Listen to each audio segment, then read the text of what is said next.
আসসালামু আলাইকুম দর্শক, সেতুস কিচেনে আপনাদের সবাইকে স্বাগতম। আজকে আমি রান্না করব গুত্তুম মাছ। এখানে আমি আগে থেকেই কেটে ধুয়ে রেখেছি গুত্তুম মাছগুলো। এখন পেঁয়াজ, কাঁচামরিচ, লবণ, মরিচের গুঁড়া, হলুদের গুঁড়া, ধনিয়া সবগুলো একসাথে ভালো করে হাত দিয়ে মেখে নিব।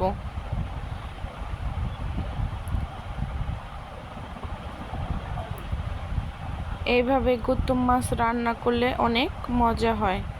এখন একটি কড়াই বসাই দিছি। কড়াইয়ের মধ্যে আমি তেল দিয়ে দিব।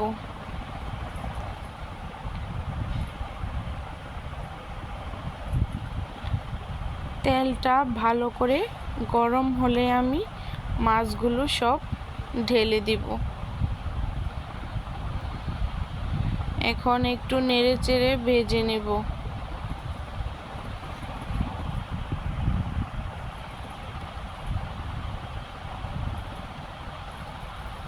আস্তে আস্তে নেড়ে চেড়ে দিতে হবে, তা না হলে মাছগুলো সব ভেঙে যাবে। এখন একটু পানি দিয়ে দিব।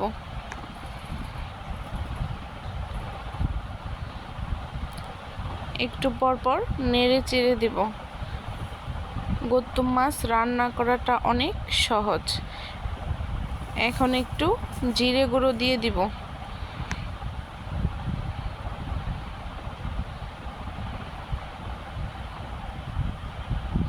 এভাবে হাতে মেখে রান্না করলে অনেক মজাদার খেতে। রান্নাটা হয়ে গেছে, এখন চুলা থেকে নামিয়ে নেব। দেখেন রান্নাটা কতটা সুন্দর, মজাদার ও লোভনীয় হয়েছে। আপনারাও চাইলে বাসায় এভাবে ট্রাই করতে